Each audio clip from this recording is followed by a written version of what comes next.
Hello বন্ধুরা, আমি সোমান লাইফস্টাইল শেষ থেকে শুরু চ্যানেলে সবাইকে স্বাগত জানাই। আজকের রেসিপি হচ্ছে এগ চাউমিন। খুব সহজ পদ্ধতিতে ঘরেতে থাকা সামান্য কিছু উপকরণ নিয়ে তৈরি করে নিচ্ছি রেস্টুরেন্টের মতো এগ চাউমিন। তো প্রথমেই নিয়ে নিচ্ছি কড়াইতে তেল দিয়ে দিচ্ছি, আর এই দিকে আমি দুটো ডিম দিয়ে দিয়েছিলাম। ডিমে দিয়ে দিয়েছি নুন আর গোলমরিচের গুঁড়ো। তেলটা দিয়ে গরম হতে দেবো, আর এদিকে ভালো করে নাড়িয়ে নেব। সেটি নিয়ে দেখো কড়াইতে দিয়েছিলাম, কি সুন্দর ফুলে ফুলে উঠছে। মনেই হচ্ছে না দুটো ডিম রয়েছে, মনে হচ্ছে বেশি ডিম রয়েছে, তাই তো? আমার চাইলে দুটো জায়গায় 3-4টাও দিতে পারো। আমার ঘরে দুটো ছিল, আমি দুটোই দিয়েছি।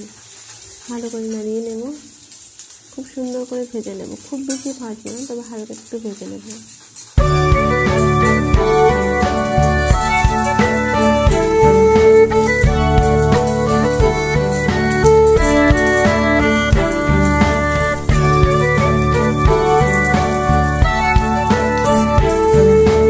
দেখো খুব সুন্দর ভাজা হয়ে গেছে। আমি টুকরো করে নিয়েছি, খুব বেশি ভাজবো না। আগেই বললাম তোমাদেরকে আমার ভাজা হয়ে গেছে, তো আমি নামিয়ে নিচ্ছি। আর আগের থেকে আমি সেদ্ধ করে নিয়ে নিয়েছিলাম চাউমিনটা। তো সামান্য জল যখন গরম হয়ে গেছে সেখানে দিয়ে দিয়েছিলাম সাদা তেল। সেই তেলে নুন দিয়ে আমি সেটাকে সিদ্ধ করে নিয়েছি। যখন জল ঝরিয়ে নিয়ে পাখার নিচে একটু রেখে দিয়েছিলাম, তাহলে দেখো একদম ঝরঝর হয়ে যায়, তোমরা দেখতেই পারবে। আর দেখো কড়াইতে তেল দিয়ে দিয়েছি, এদিকে নিয়ে নিয়েছি বাঁধাকপি, পেঁয়াজ, লঙ্কা কুচানো। তোমরা চাইলে ক্যাপসিকাম, গাজর অ্যাড করতেই পারো। আমার যেহেতু ঘরে ছিল না, তো আমি এটা দিয়ে করে নিচ্ছি। এদিকে তেল গরম হয়ে গেছে, দিয়ে দিয়েছি পেঁয়াজ, এরপর দিয়ে দেবো লঙ্কা কুচানো।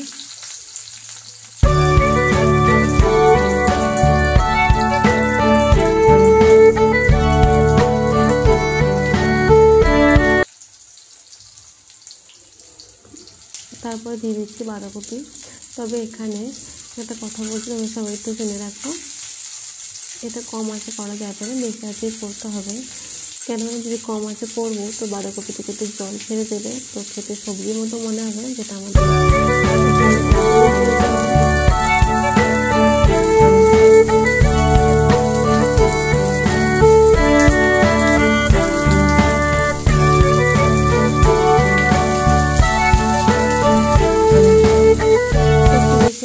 ভেজে নিতে হবে। খুব বেশি ভাজবো না।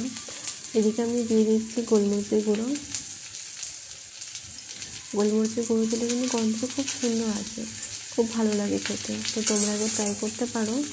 আর দিয়ে দেবো লঙ্কা গুঁড়ো, তোমরা তোমাদের স্বাদ মতো লঙ্কার গুঁড়ো দিতে পারো।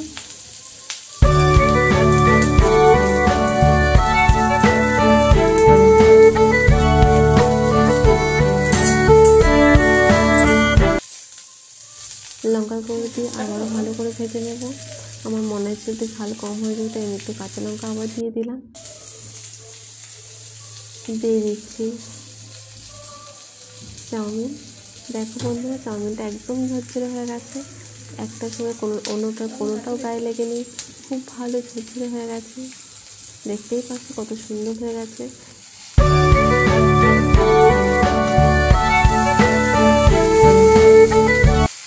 ভালো করে মিশিয়ে নেব সবগুলো, তবে আঁচটা কম করবে না, মিডিয়াম আঁচে রেখে ভালো করে মিশিয়ে নেবে তোমরা।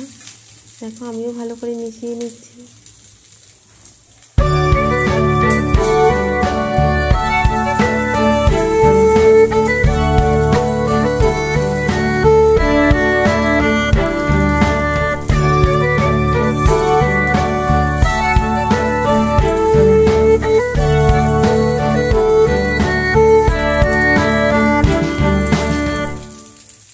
আমার ভালো করে মেশানো হয়ে গেছে। এখন দিয়ে দেবো সামান্য একটু ভিনিগার,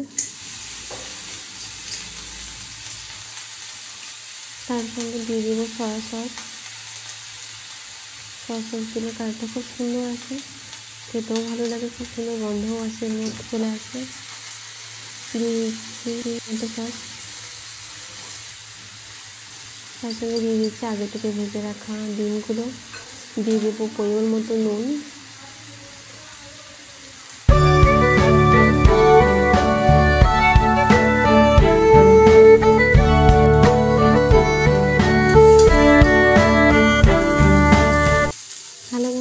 দেখতেই পাচ্ছি খুব সুন্দরভাবে মিশিয়ে নিচ্ছি।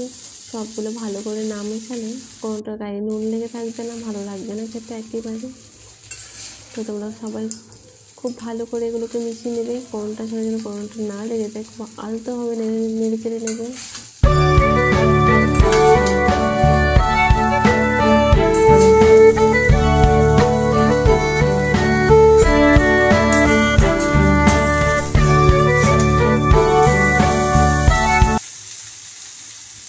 কত সুন্দর লাগছে দেখতে, কত লোভনীয় হয়েছে খেতে।